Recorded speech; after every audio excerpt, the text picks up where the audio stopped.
Finding meaning when life seems unexplainable. That's the focus of an upcoming workshop in Macomb. Whether it's the loss of a loved one, a breakup, the loss of a job, my guests are people who help others who may feel overwhelmed. I'm joined by psychic medium Thomas John and spiritual healer and coach Belinda Phillips. Thank you both so much for joining me this morning.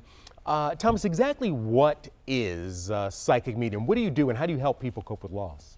Well, a psychic is somebody who sees something about people's past, present, and future.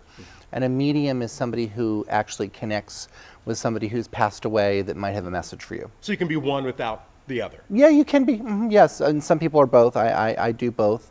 But there are people that are just a medium or just a psychic, but I do both. All right. And Belinda, what is a spiritual healer? So I work with a higher power, whether that's God or source, whatever anyone believes in, and also energy. So it's spiritual energy healing, and it brings in quantum physics as well as a belief in a higher power can heal things. All right, and how do you help people cope with loss? This is a question for both of you, but Belinda, since you're speaking, you can go ahead and start. Well, a lot of times when people have loss, the first thing that they do is they're really hard on themselves. So because I do coaching work as well, I really teach them to honor whatever they're feeling, because what they're feeling is what they're feeling. But oftentimes people misinterpret the situations and make it something bad about themselves, and it's an untrue belief, and so they carry that with them. It can be from loss or trauma, anything like that. And what I help them to do is uncover that root problem, and then we can shift that using these methods.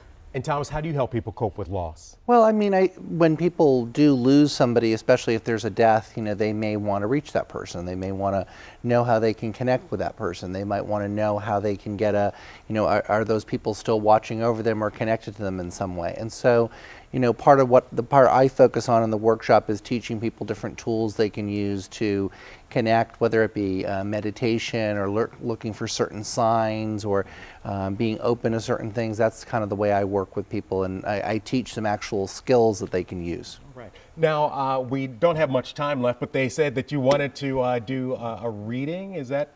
We can do that. Yeah, sure. Mm-hmm. All right. We only have about 30 seconds left, so I will. What comes to me first? Yes, of course. Well, what comes to me first is I do feel that you have a spirit guide that works with you.